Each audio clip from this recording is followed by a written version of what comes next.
Montana Territory, 1883. The clamor of hammers and saws filled the air as the burgeoning town of White Rock rose from the valley floor, another testament to westward expansion. Through this cacophony of progress walked Catherine Hayes, her plain brown traveling dress coated with the dust of a 3-day journey. She clutched a crumpled advertisement in one gloved hand and a weathered carpetbag in the other, her entire life's possessions contained within its worn leather confines. "Excuse me," she called to a passing freight driver. "Could you direct me to the Silver Creek Ranch?" The man looked her up and down, taking in her Eastern attire and upright posture. "Schoolmarm." "Yes," she replied, lifting her chin slightly. "I've been hired to teach the ranch children." The driver chuckled, shaking his head. "Sebastian ain't got no children, miss. Not that anyone knows of, anyway." Catherine frowned.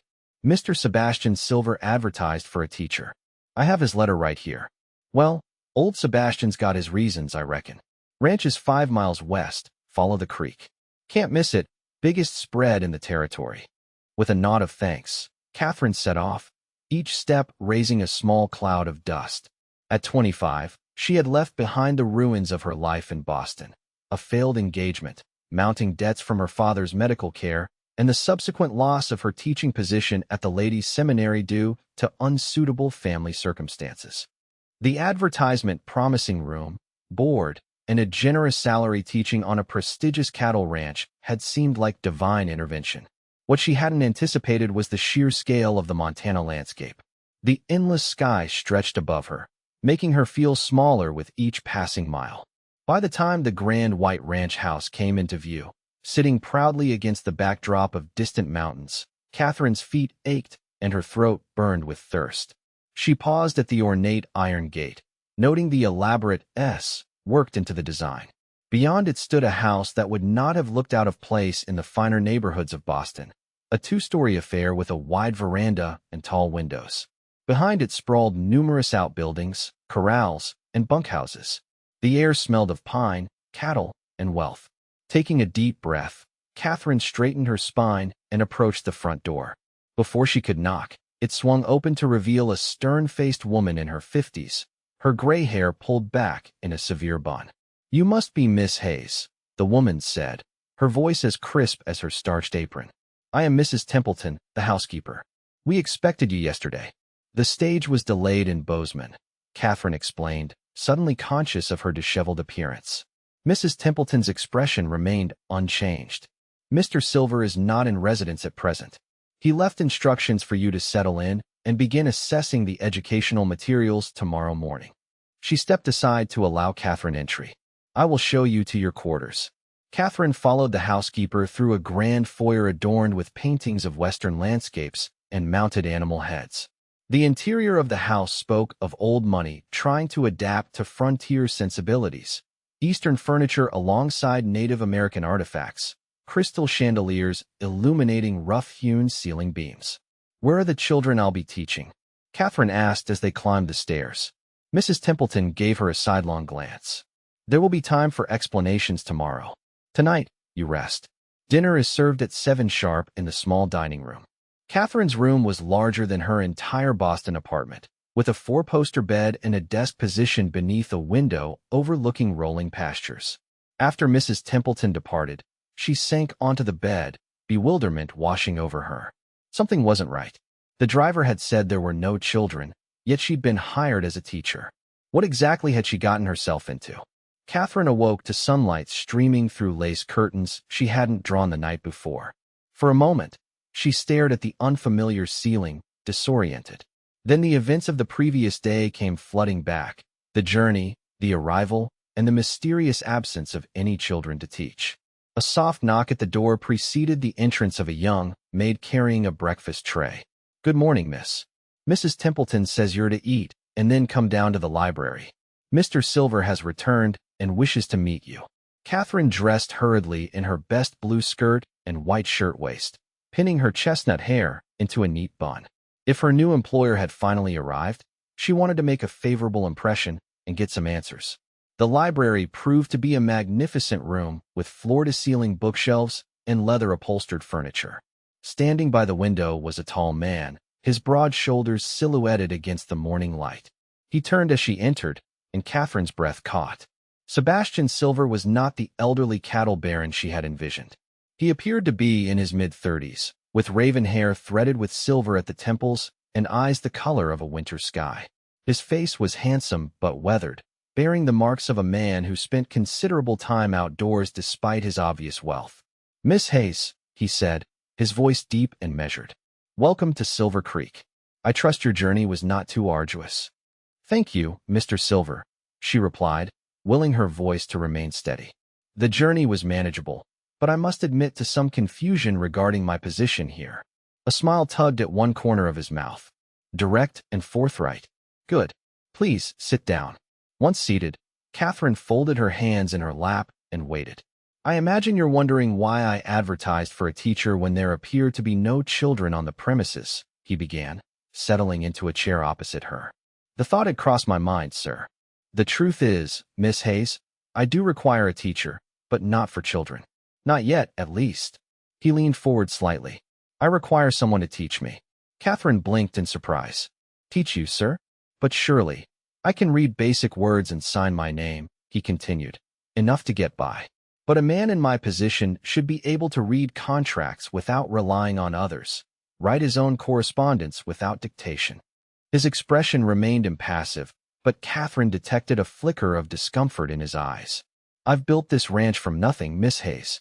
I own more land than some eastern states, but I never had the opportunity for formal education."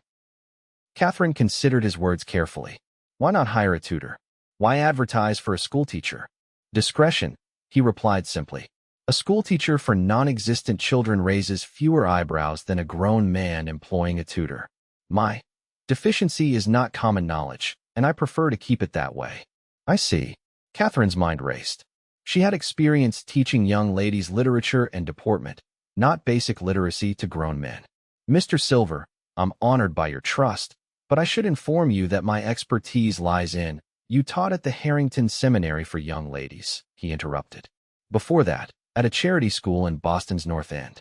You have experience with students of various backgrounds and abilities." He noted her surprise and added, "I make it my business to know whom I'm bringing into my home, Miss Hayes." Catherine straightened her shoulders.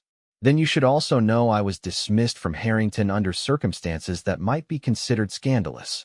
Because your father's illness left you in debt, forcing you to take lodgings in an unsuitable neighborhood," he replied calmly. "Hardly scandalous to anyone with sense." A silence fell between them as Catherine digested this information. He had researched her thoroughly, yet still chosen to bring her here. Finally, she spoke. "I will require materials appropriate for adult education and a structured schedule. 3 hours of instruction daily would be a reasonable beginning." Relief visibly passed across Sebastian's features. "Then you'll stay?" "I will, Mr. Silver. On one condition." His eyebrow arched. "And that is?" "That in addition to your lessons, you allow me to establish a proper school for the children of your ranch workers." I noticed several families in the bunkhouses as I arrived. For a moment, Sebastian looked taken aback. Then he laughed, a rich sound that transformed his severe features. "You're a shrewd negotiator, Miss Hayes." "Very well." The small building beyond the kitchen garden was originally intended as a schoolhouse. "You may use it as you see fit." Catherine felt a surge of triumph. Not only would she have meaningful work beyond teaching one stubborn rancher, but she would be providing education to children who might otherwise go without. Perhaps this unexpected turn of events was a blessing in disguise. What she couldn't have anticipated was how Sebastian Silver's first reading lesson the following morning would set in motion events that would challenge everything she thought she knew about wealth, worth, and the capacity of the human heart to transform. The schoolhouse was little more than a glorified shed, its windows clouded with dust, its floors strewn with abandoned tools and tack. Catherine stood in the doorway, hands on her hips, mentally calculating the work required to transform it into a proper learning environment. "Not quite what you expected?" The voice behind her made Catherine start. She turned to find a tall, broad-shouldered man with sand-colored hair and a friendly smile. Unlike the ranch hands she'd glimpsed from a distance, he wore a well-cut jacket over his practical attire. "I'm Owen Sullivan," he said, extending a hand. "Ranch foreman." Catherine shook his hand.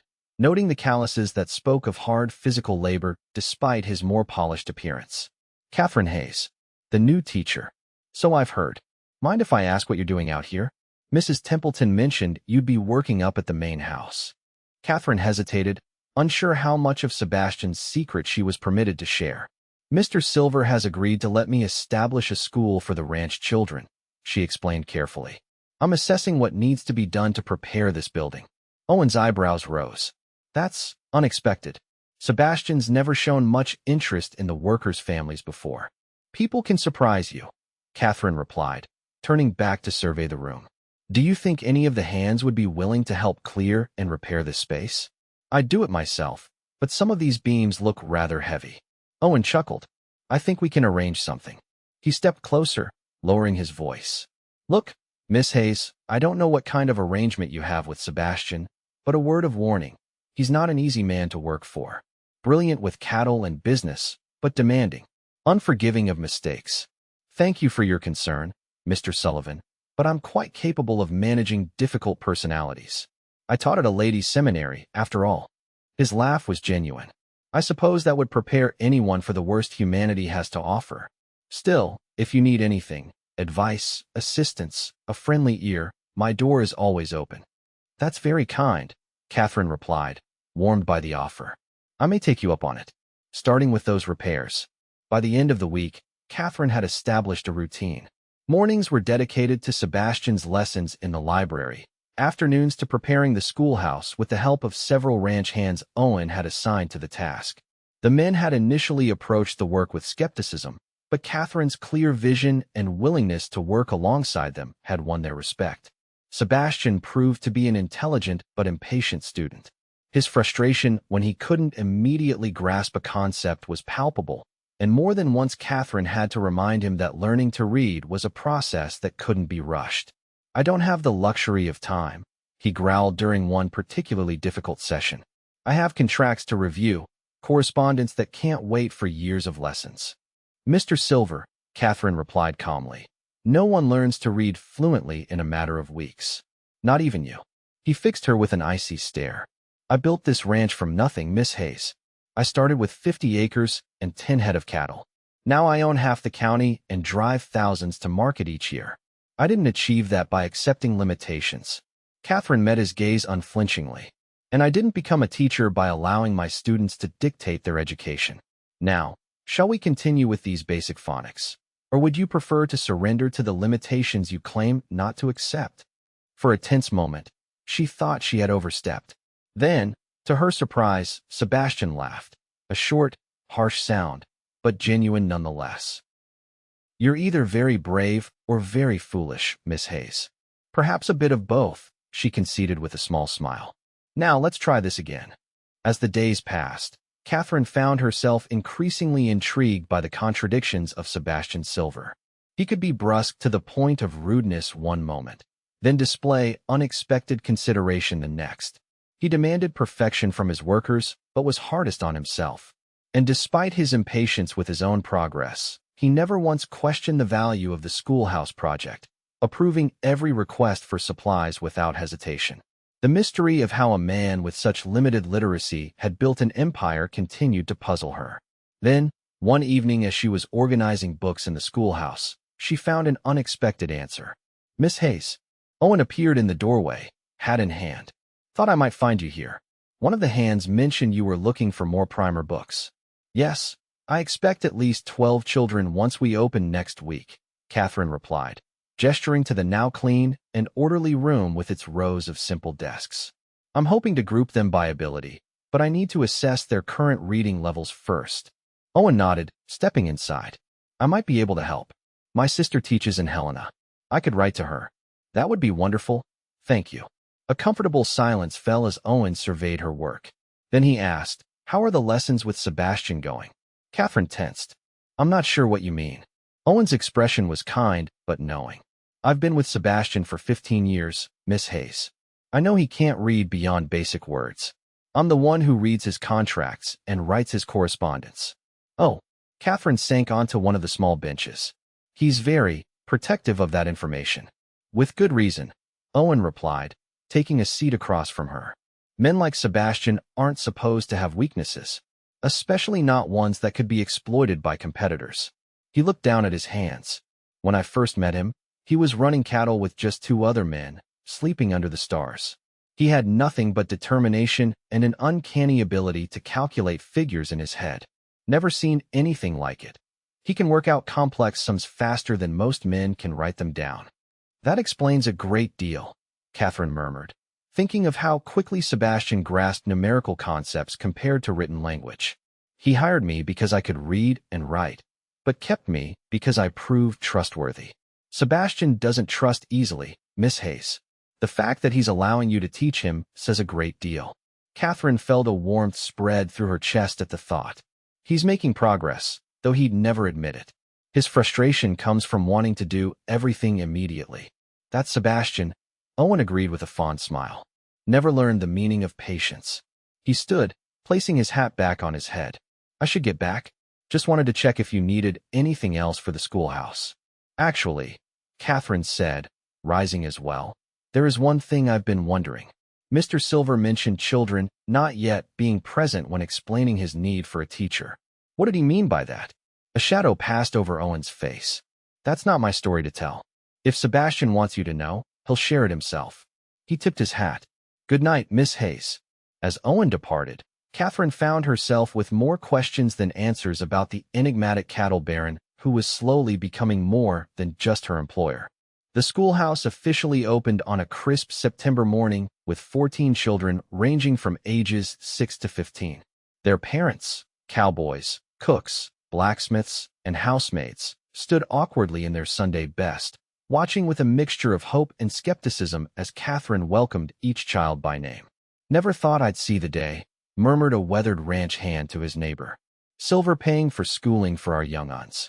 Catherine pretended not to hear as she organized the children into groups. In truth, Sebastian had done far more than merely approve the school. He had personally ordered books, slates, and even a small bell for the roof, though he had yet to visit the schoolhouse himself.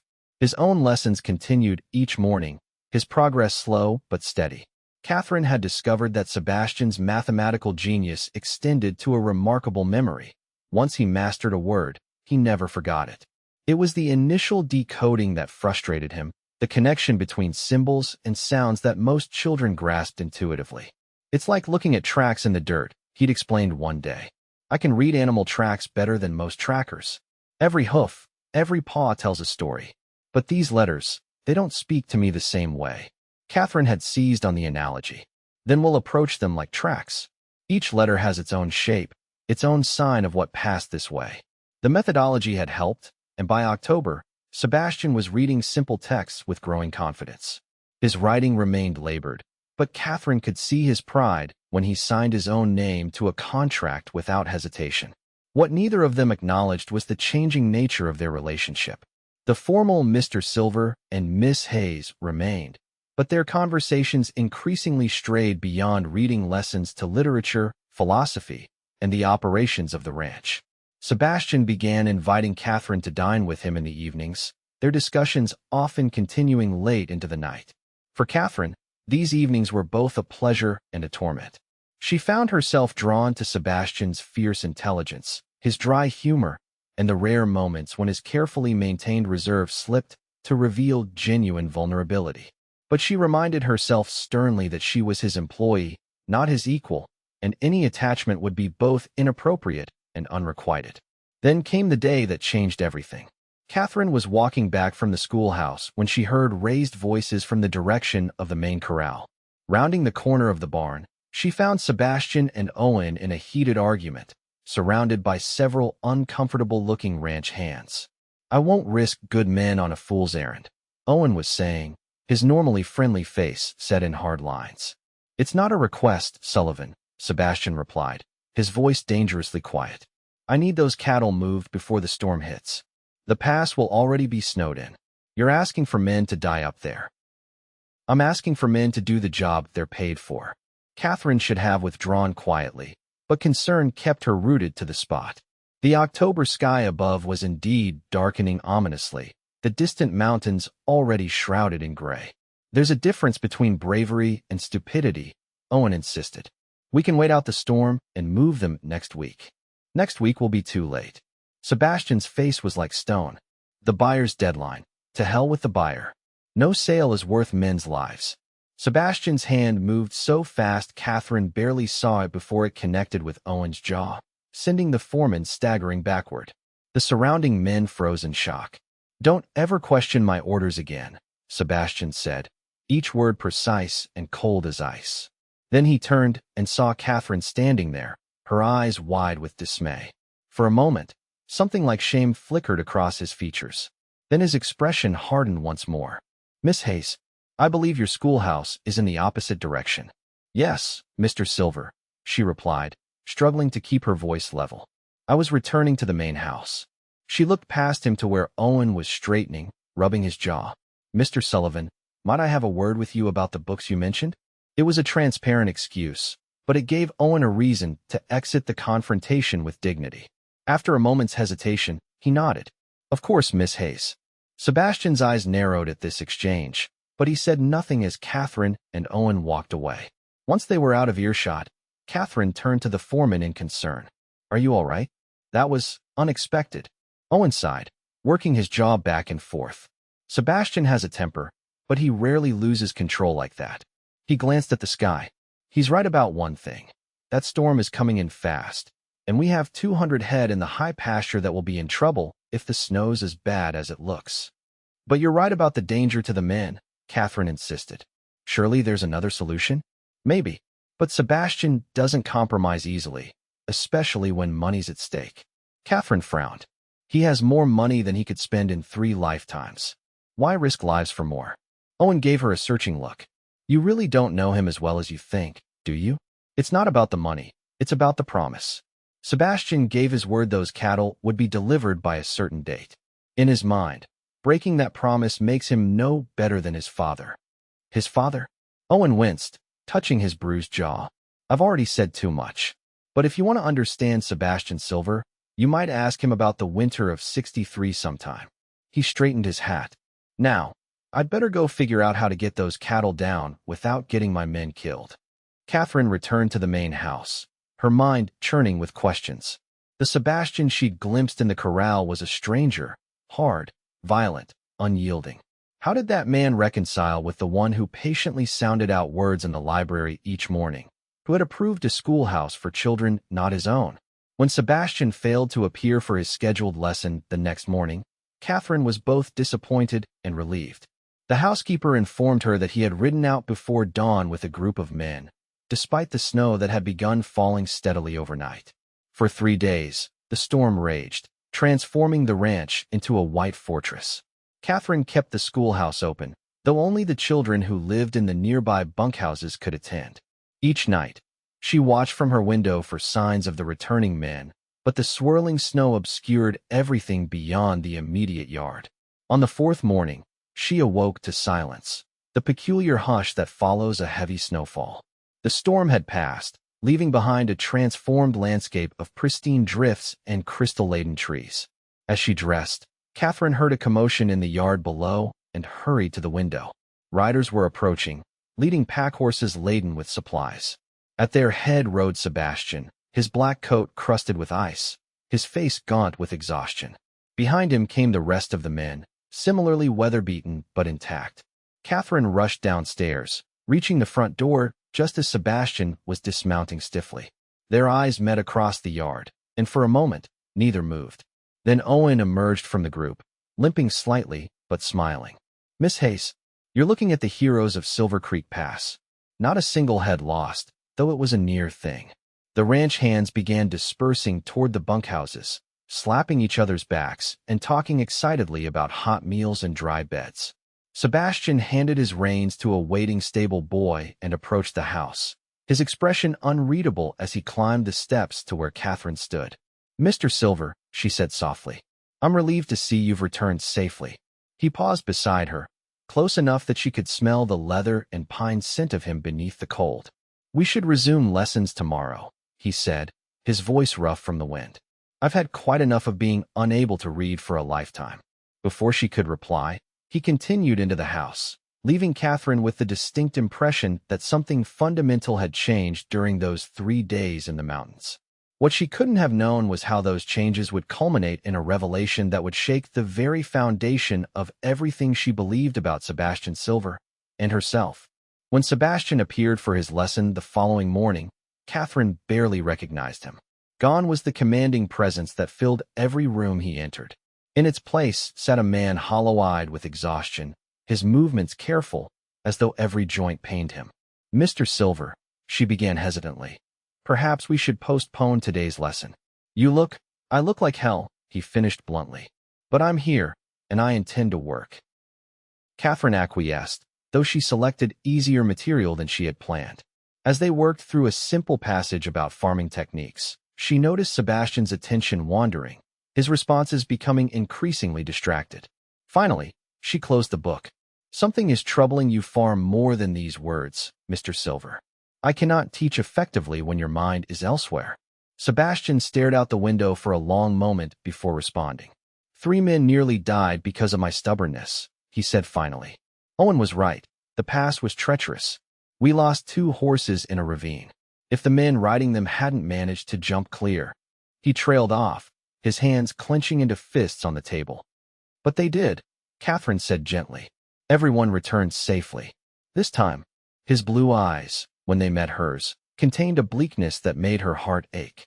"Sullivan says you saw our disagreement before we left." Catherine nodded, uncomfortable at the memory. "I did. And what did you think of me then, Miss Hayes?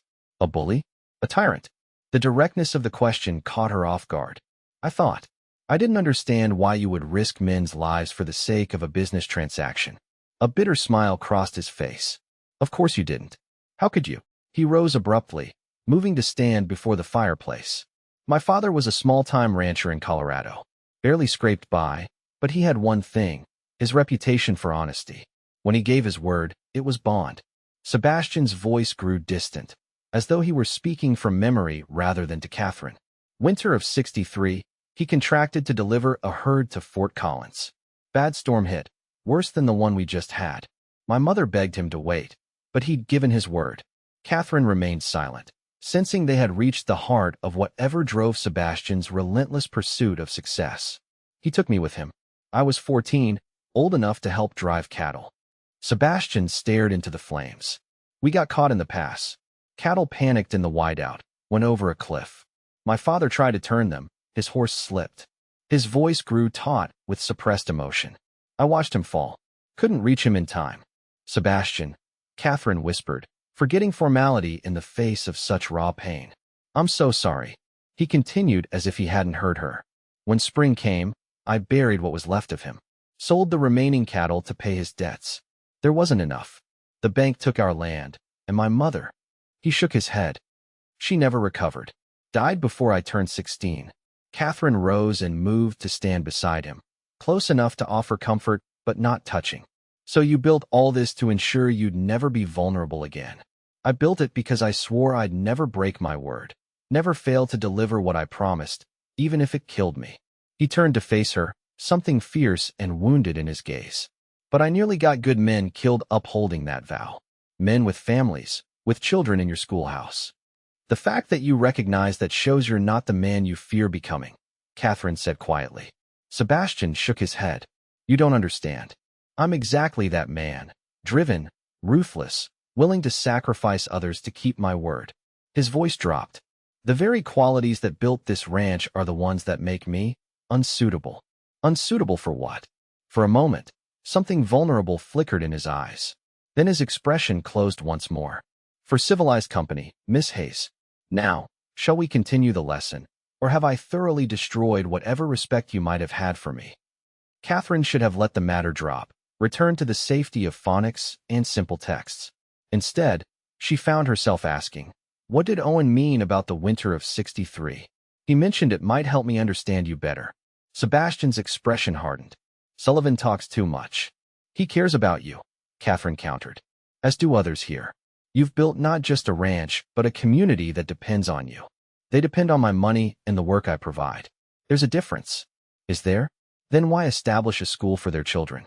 Why ensure everyone here has proper housing, fair wages, medical care when needed? Catherine pressed.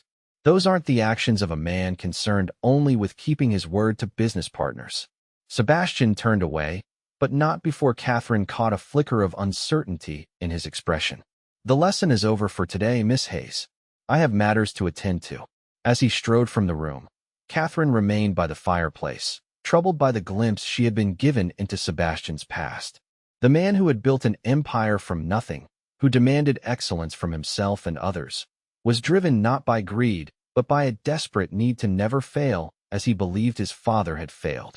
It explained so much: his determination to learn to read despite his frustration, his insistence on keeping his word at any cost, even his reluctance to form close attachments. What it didn't explain was the growing warmth Catherine felt whenever he entered a room, or why his pain seemed to echo in her own heart. That evening, a knock at her bedroom door revealed Mrs. Templeton, her usually stern face softened with concern. "Miss Hayes, Mr. Silver requests your presence in his study immediately." At this hour? Catherine glanced at the mantel clock, which showed nearly 10. "He was quite insistent," the housekeeper replied, adding in a lower voice, "He's received some news that has upset him considerably." Alarmed, Catherine quickly tidied her hair and followed Mrs. Templeton down the corridor to Sebastian's private study, a room she had never entered before. The housekeeper knocked once, then opened the door without waiting for a response. "Miss Hayes, sir," she announced, then withdrew, closing the door behind her. The study was dimly lit by a single lamp, the walls lined with maps of the territory and framed documents. Sebastian stood at a large desk, a telegram crumpled in one hand, a glass of amber liquid in the other. His face was cast in shadows, but Catherine could see enough to recognize that something was terribly wrong. "Mr. Silver? Mrs. Templeton said you wanted to see me." Sebastian looked up, his eyes reflecting the lamplight like shards of ice. Catherine. The use of her given name sent a tremor through her. "I apologize for the late hour. I've received news that changes things." "Changes what things?" He set down his glass and smoothed out the telegram, staring at it as if it might transform into something less troubling. "My former partner, James Harrington, is dead." Catherine frowned in confusion. "I'm sorry for your loss, but you misunderstand. This isn't a loss, it's a complication." Sebastian ran a hand through his hair, a gesture she had never seen from him before. "Harrington and I parted ways years ago, when I bought him out of our original partnership. The terms included provisions for his 3 children should anything happen to him." "I don't understand what this has to do with me," Catherine said carefully. Sebastian's laugh held no humor. "No? Miss Hayes, you were hired to teach non-existent children. Now I find myself guardian to 3 very real ones." Catherine stared at him, stunned. "You're to be their guardian?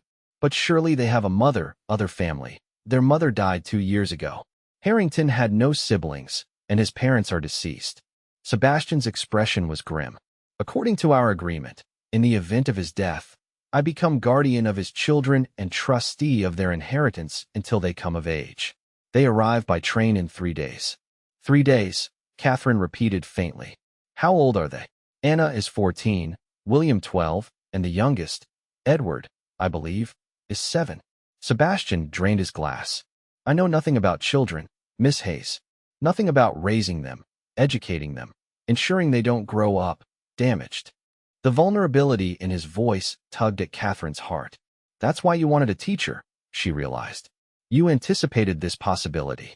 Harrington's health was poor. I knew this day might come, though I hoped it wouldn't be for many years yet." He met her gaze directly. "I need your help, Catherine, not just as their teacher, but as, I don't even know what to call it, a guide. These children have lost everything familiar. I can provide materially for them, but I have no idea how to give them what they truly need." The raw honesty in his request stripped away the last of Catherine's professional detachment. "Of course I'll help. We'll prepare rooms for them, make sure the schoolhouse is ready, create a routine that provides stability." Relief visibly washed over Sebastian's features. "Thank you. I knew you were the right person when I hired you, but I didn't realize just how right until this moment." As they spent the next hour planning for the children's arrival, Catherine couldn't help but wonder what other revelations awaited in this unexpected chapter of her life at Silver Creek Ranch. The Harrington children arrived on a gusty November afternoon, descending from the train in a solemn procession that belied their young ages. Anna, the eldest, moved with the careful dignity of a girl trying desperately to appear grown-up, her pale face a mask of composure. William stood protective beside his younger brother, Edward, whose wide eyes darted fearfully between the strangers awaiting them on the platform. Sebastian had insisted on meeting the train himself, bringing Catherine along at her suggestion. Now, as he stepped forward to greet his wards, she saw him transform before her eyes, straightening his shoulders, softening his normally stern expression, modulating his deep voice to something less intimidating. "Miss Harrington, Master William, Master Edward," he said, tipping his hat formally. "I'm Sebastian Silver.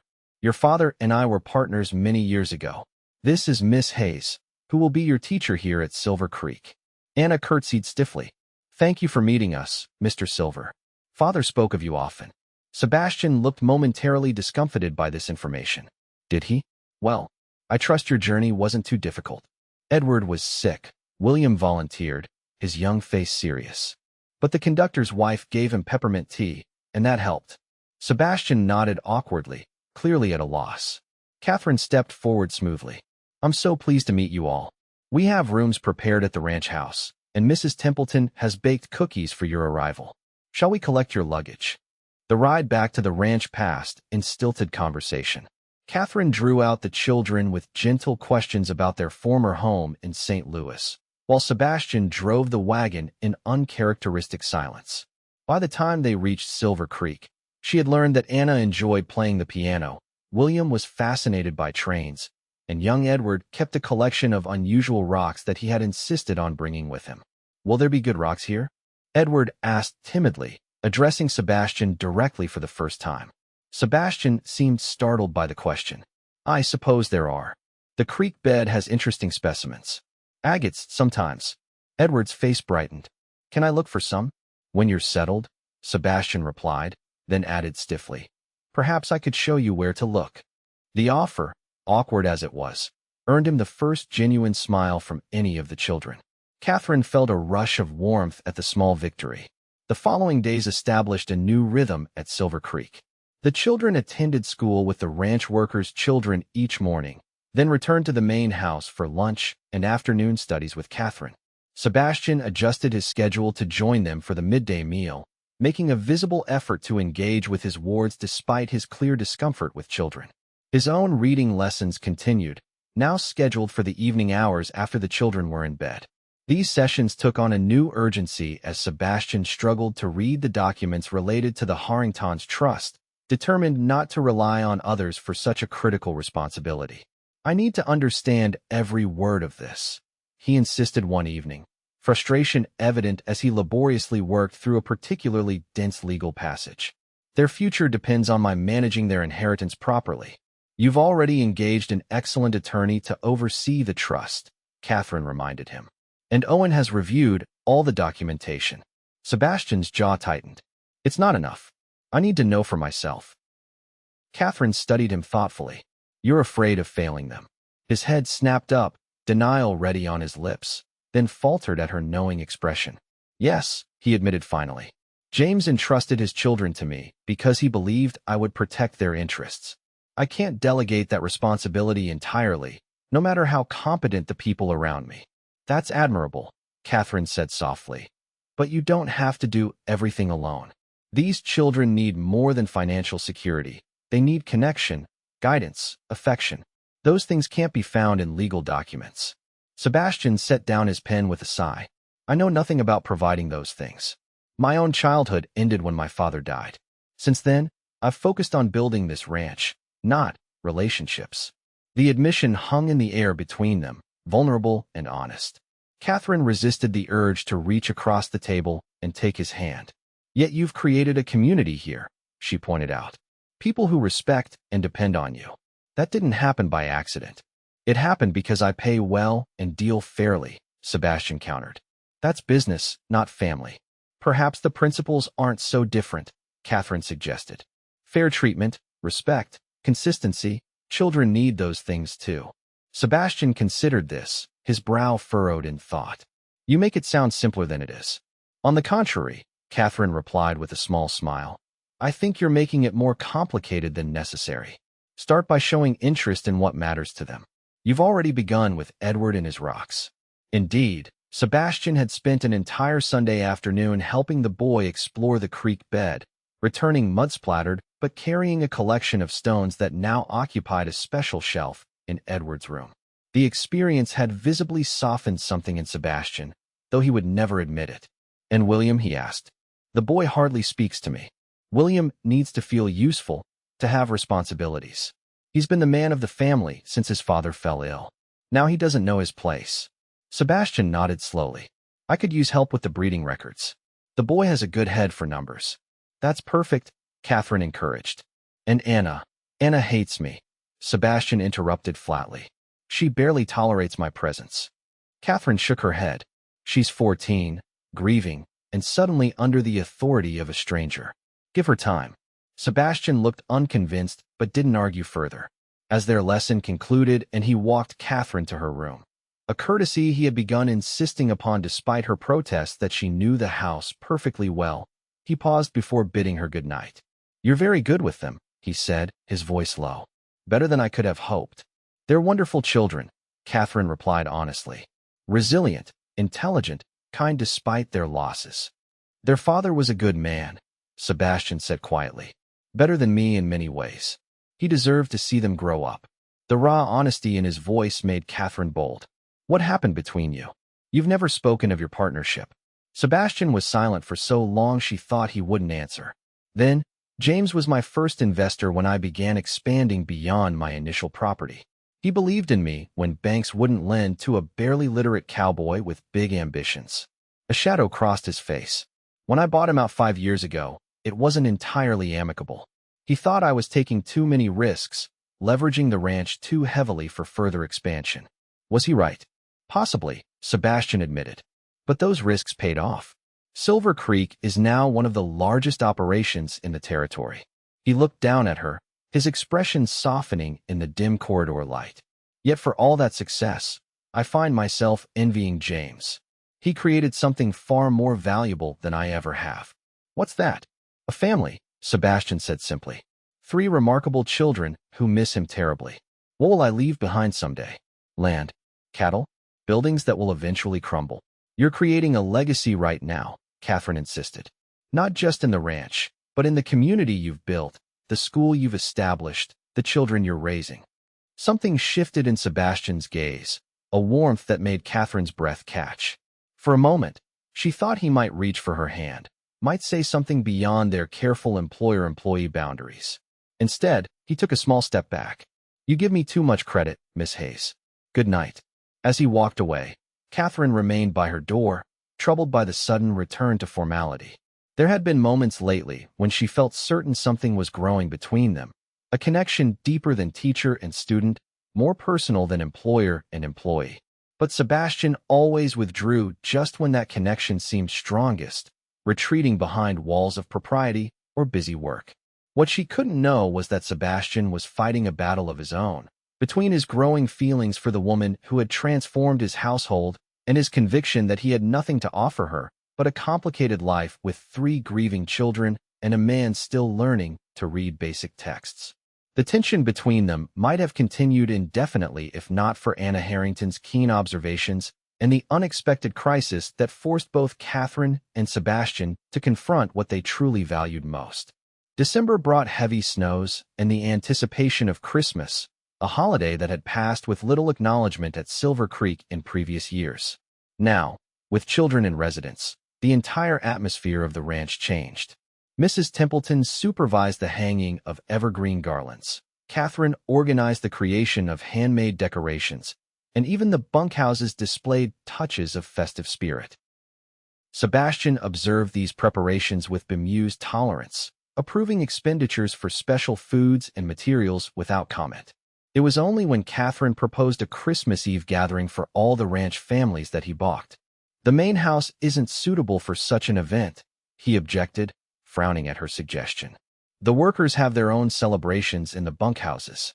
But this would bring everyone together, Catherine persisted. The children have been working on a special presentation, songs and recitations they've practiced for weeks. It would mean so much to them to perform for the whole ranch. Sebastian's expression softened slightly at the mention of the children. Over the past weeks, he had developed genuine relationships with each of his wards. Edward now followed him like a shadow whenever permitted. William had proven invaluable with the breeding records, and even Anna had begun to thaw, especially after Sebastian had arranged for a piano to be delivered from Helena. I suppose we could use the large dining room, he conceded reluctantly. But I'm not comfortable with what? Catherine prompted when he fell silent. Sebastian's jaw tightened. With social gatherings. I'm not adept at them. The admission surprised Catherine. She had assumed his resistance stemmed from class distinctions, not personal discomfort. You needn't be the center of attention, she assured him. Simply welcome everyone. Then let the children and the festivities carry the evening. After further negotiation, Sebastian agreed to the gathering, though his unease was evident in the days leading up to Christmas Eve. Catherine often found him reviewing the names of ranch families, determined not to forget anyone who worked for him. You know them all already. She pointed out one evening as they sat in the library, Sebastian's reading lesson forgotten in favor of Christmas preparations. You hired them. Knowing a man's capabilities for work isn't the same as knowing his family, Sebastian replied, frowning at his list. Sullivan tells me Thornton's youngest has been ill. I should inquire after the child's health, shouldn't I? Catherine hid a smile at his earnest concern. Yes, that would be thoughtful. But Sebastian, no one expects you to be perfect at this. They'll appreciate the effort regardless. He looked up at her use of his given name, something that had been happening with increasing frequency in their private conversations. You make it sound so simple. It is simple, she insisted. You're overthinking it. A common failing of mine, or so you've mentioned. A rare smile tugged at his lips, transforming his stern features. Very well, I'll follow your lead in this, as in so much else lately. The warmth in his voice made Catherine's heart flutter traitorously. She quickly changed the subject to safer topics, but the moment lingered between them. The Christmas Eve gathering proved more successful than either of them had anticipated. The large dining room, cleared of its massive table and decorated with evergreens and candles, accommodated the ranch families comfortably. The children's presentation, a mixture of carols, Bible recitations, and a comical retelling of A Visit from St. Nicholas, was received with enthusiastic applause. Sebastian, to Catherine's surprise and delight, performed his hosting duties with unexpected grace. He welcomed each family personally, remembered names and individual concerns, and even joined in singing carols when Edward tugged insistently at his sleeve. Catherine observed him from across the room as he knelt to speak with a shy ranch hand's daughter, his expression serious as she showed him the doll she had received as an early Christmas gift. The sight made her throat tighten with emotion. This was not the same man who had interviewed her in the library months ago, rigid, distant, consumed by his own limitations. This was a man growing into himself, discovering capacities for connection he had never explored. He's different with you, you know. Catherine turned to find Anna Harrington beside her, the girl's observant eyes fixed on Sebastian. I'm not sure what you mean, Catherine replied carefully. Anna gave her a look far too knowing for her 14 years. Uncle Sebastian. He smiles more when you're in the room. His voice changes too, less commanding, more gentle. She tilted her head thoughtfully. He respects you. I don't think he respects many people. Catherine felt heat rising to her cheeks. Mr. Silver values education highly. That's why he established the school. It's not just that, Anna insisted. When you missed dinner last week because you were caring for Mrs. Thornton's baby, he couldn't concentrate on anything. Kept looking at your empty chair. Anna, I don't think. Do you care for him? The girl interrupted, direct in the way only adolescents can be. Because I think he cares very much for you. And it would be nice if, she broke off, suddenly self-conscious. Well, we all think so. William, and Edward too. Before Catherine could formulate a response, a commotion at the entrance drew everyone's attention. Owen Sullivan burst into the room, snow crusting his coat, his expression grave. Sebastian, he called over the suddenly hushed gathering. Fire at the Johnson place. It's bad, the whole family's trapped inside. The Johnsons were a young couple who had homesteaded at the edge of Silver Creek property, their small cabin home to them and their infant twins. Without hesitation, Sebastian began issuing orders. Sullivan, Gather every able-bodied man. Blankets, water buckets, axes. Mrs. Templeton, prepare the guest rooms and send for the doctor. He turned to Catherine. Miss Hayes, the children. I'll look after everyone here, she assured him. Go. For a moment, their eyes held, something unspoken passing between them. Then Sebastian was gone, leading a stream of men out into the snowy night. The joyful gathering transformed instantly into an organized response to crisis. Women prepared bandages and heated water. Older children corralled younger ones. Men gathered tools and mounted horses. Catherine found herself at the center, directing efforts with calm efficiency that belied her inner turmoil. Hours passed with no word from the rescue party. The women and children of the ranch remained at the main house, too anxious to return to their own homes while their men were facing danger. Catherine moved among them, offering reassurance she didn't feel, all while her thoughts remained with Sebastian and the others fighting the fire in the bitter cold. It was past midnight when the first riders returned, grim-faced and smoke-stained. The Johnson family had been rescued, barely. The parents were severely burned, the twin babies suffering from smoke inhalation, but alive. They were being brought to the main house on sleds, the injured men following behind. And Mr. Silver? Catherine asked the exhausted cowboy who delivered this news. Is he still there, ma'am? The barn caught fire after we got the family out. He and Sullivan are trying to save the livestock. Dawn was breaking when the last of the rescue party returned. Catherine, who had been helping Mrs. Templeton tend to the Johnson twins, hurried to the foyer as Sebastian entered, supported by Owen. His coat was singed, his face blackened with soot, and he moved with the stiffness of exhaustion and pain. Sebastian, she gasped, rushing forward. Are you hurt? Just some burns, he said, his voice hoarse from smoke. Nothing serious. The Johnsons.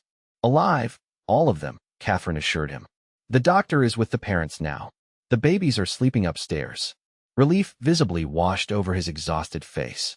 Thank God. As Owen helped Sebastian to his room, Catherine returned to her duties, organizing care for the injured men and ensuring the ranch children were looked after. It was mid-morning before she could check on Sebastian herself, finding him propped up in bed, his hands bandaged, his expression drawn with pain despite his protests that he was fine. You should be resting, he said when she entered with a tray of food. You've been up all night. As have you, she countered, setting the tray beside him. And you were actually fighting a fire, not merely handing out blankets and tea. Sebastian's lips curved slightly. There was nothing mere about what you did. Sullivan told me you kept everything running perfectly here. Catherine busied herself adjusting his pillows, not meeting his eyes. I was terrified, she admitted quietly. When hours passed with no word, I feared the worst. For the Johnsons? For all of you. For you especially. The words slipped out before she could stop them. Sebastian was silent for a long moment. Then, Catherine. She looked up, startled by the intensity in his voice. Last night, when we pulled those babies from the smoke, all I could think was that I needed to get back here. Not to the ranch, but to you. To tell you. He broke off, frustration crossing his features. I'm not good with words, even now. Catherine's heart hammered in her chest. You don't need to be, she whispered. Slowly, mindful of his bandaged hands, Sebastian reached for her, drawing her down until she sat beside him on the bed. I've built my life around what I could possess, what I could control, he said, his voice low and rough. Land, cattle, buildings. Things that couldn't be taken from me by a banker's pen or a winter storm. But you've shown me what I've been missing: connection, community, purpose beyond accumulation. Catherine could scarcely breathe. Sebastian, let me finish. Please. His blue eyes, striking against his soot-darkened skin, held hers intently. I'm not an educated man. Even with your teaching, I may never read as fluently as a schoolboy. I'm stubborn, demanding, too used to giving orders rather than asking questions. But if you could see past all that, if you could consider a future here, not as an employee but as— A sharp knock at the door interrupted him. Mrs. Templeton entered without waiting for a response, her expression severe as she took in their proximity. Miss Hayes, the doctor is asking for you. The Johnson baby is having difficulty breathing again. Catherine rose immediately, professional duty overriding personal desire. I'll come at once. She glanced back at Sebastian, whose face had closed off once more. We'll continue this conversation later. He nodded once, the vulnerability of moments ago replaced by his usual reserve. Of course, the Johnson child must come first. As Catherine hurried from the room, she felt as though she stood on the edge of a precipice, unsure whether to retreat to safety or take the leap that might change everything. Christmas Day dawned clear and bright, the disaster of the previous night softened by the knowledge that all lives had been spared, though the Johnson family's recovery would be long and difficult. Sebastian had already announced that a new cabin would be built for them on Silver Creek land, closer to the main ranch buildings for safety. Despite the exhaustion pervading the household, the children insisted on maintaining Christmas traditions. They gathered in the parlor to exchange modest gifts, their excitement a balm to the adults' weariness. Sebastian presided over the festivities from an armchair, his bandaged hands resting on his lap, his face still drawn with pain but softened by the children's joy. Catherine watched him as he thanked William solemnly for the handmade bookmark the boy had crafted, admired Anna's piano rendition of Silent Night, and exclaimed over Edward's gift of a special, lucky stone from his collection. In each interaction, she saw the man he was becoming, patient, attentive, genuinely invested in their happiness. Their interrupted conversation hovered in her thoughts, but the day provided no opportunity to revisit it. Between caring for the Johnson family, organizing meals for the many people still at the main house, and helping the children with their various Christmas activities, Catherine barely had a moment alone with Sebastian. It was evening before most of the ranch families departed for their own homes, the crisis having passed, but leaving a new sense of community in its wake. The Johnsons would remain at the main house until they recovered enough to move into temporary quarters, but the doctor pronounced them out of immediate danger. Catherine was organizing linens for the night shift of care when Anna found her. "Uncle Sebastian is asking for you," the girl said, her expression too innocent to be trustworthy. "He's in the library." "Is something wrong?" Catherine asked, suddenly concerned that his injuries were worse than he'd admitted. Anna shook her head. "He just said it was important." A small smile played at her lips. "William, Edward and I are going to help Mrs. Templeton with the dishes. We might be quite a while." The deliberate hint was so transparent that Catherine couldn't help but laugh. "I see you've been conspiring." Anna's smile widened. "We just want everyone to be happy, especially Uncle Sebastian. And you." Touched by the girl's affection, Catherine squeezed her hand. "Thank you, Anna, for everything." The library was dimly lit by the fireplace and a single lamp, creating pools of golden light in the otherwise shadowy room.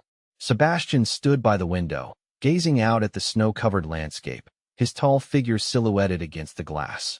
He turned as Catherine entered, and she was struck by how much younger he looked without his usual stern expression. "You wanted to see me?" she asked, closing the door softly behind her. "Yes." Sebastian crossed to the desk, where an envelope lay. "I have a Christmas gift for you." "Oh, but I didn't expect," Catherine began, suddenly flustered. In the chaos of the fire and its aftermath, she hadn't thought to prepare a gift for him. "Please," he interrupted gently. "It's not exactly a conventional gift." Curious, Catherine opened the envelope to find a legal document inside. As she scanned the first few lines, her breath caught. "Sebastian, this is the deed to the schoolhouse and surrounding 5 acres, he confirmed. "Signed over to you personally, along with an endowment for its continued operation." Catherine stared at him in shock. "But why?" "Because regardless of what happens between us, I want to ensure that what you've built here continues." Sebastian moved closer, his expression earnest. "The school is yours, Catherine. Your vision, your creation. It should remain under your control, not subject to my whims or those of whoever might someday own Silver Creek." The implications of his words slowly registered. "What do you mean, regardless of what happens between us?" Sebastian took a deep breath. "Before we were interrupted yesterday, I was attempting, rather poorly, to tell you that my feelings for you have grown far beyond those of employer to employee, or even friend to friend." His voice deepened with emotion. "I love you, Catherine. I think perhaps I have since that day you refused to let me dictate how your lessons would proceed, showing me that genuine education couldn't be rushed or commanded." Catherine's heart soared, but caution made her hesitate. "Sebastian, I'm still your employee, the children's teacher. There are complications, hence the deed." he said simply. You are no longer financially dependent on me. The school is yours, the endowment sufficient to support you indefinitely. If you choose to leave Silver Creek, you can do so knowing your work will continue. Leave? Catherine echoed, confused. Why would I leave? If my feelings are unwelcome, Sebastian explained, a vulnerability in his eyes she had rarely seen. If you prefer to maintain our professional relationship only, I would never want you to feel obligated or trapped by my position as your employer. Understanding dawned. Sebastian wasn't just giving her independence. He was giving her the freedom to reject him without consequence. It was perhaps the most selfless act she had ever witnessed from him. And if I don't want to leave? She asked softly. If I share your feelings? Hope kindled in Sebastian's gaze. Then I would ask you to consider a different arrangement entirely. He moved closer, taking her hands in his bandaged ones. I know I'm not the man you probably imagined for yourself. I'm older, rougher around the edges, still learning things most men mastered in childhood. But I would spend the rest of my life trying to be worthy of you, if you'd let me. Catherine felt tears welling in her eyes. Sebastian Silver, are you proposing to me? Inelegantly, but yes. A smile tugged at his lips. Though I should warn you that accepting means taking on 3 children as well. 3 wonderful children whom I already love dearly, Catherine countered, her voice thick with emotion. And a man who has shown me that true strength lies not in never falling, but in rising every time you do. In facing your limitations and working to overcome them. In caring for others even when it terrifies you. Sebastian's hands tightened around hers. Is that a yes? In answer, Catherine rose on tiptoe and pressed her lips to his. The kiss was gentle at first, mindful of his injuries, but deepened as Sebastian pulled her closer, bandaged hands carefully cradling her face as though she were the most precious thing he had ever held. When they finally parted, both breathless, Sebastian rested his forehead against hers. I should have done that months ago. We weren't ready then, Catherine replied honestly. We both needed to learn some things first. Sebastian chuckled softly. The greatest lesson of all. That true wealth isn't measured in acres or cattle or buildings, Catherine said, echoing his earlier words. It's found in connections, in community, in love. A lesson worth learning, no matter how long it took. Sebastian's smile, rare and genuine, transformed his face. Merry Christmas, Catherine Hayes. Soon to be Catherine Silver, if you'll have me. Merry Christmas, Sebastian, she whispered against his lips. And yes, with all my heart, yes. Outside the library door, 3 children and 1 housekeeper exchanged triumphant smiles before quietly dispersing, leaving the newly engaged couple to their privacy and the promise of all the Christmases yet to come at Silver Creek Ranch.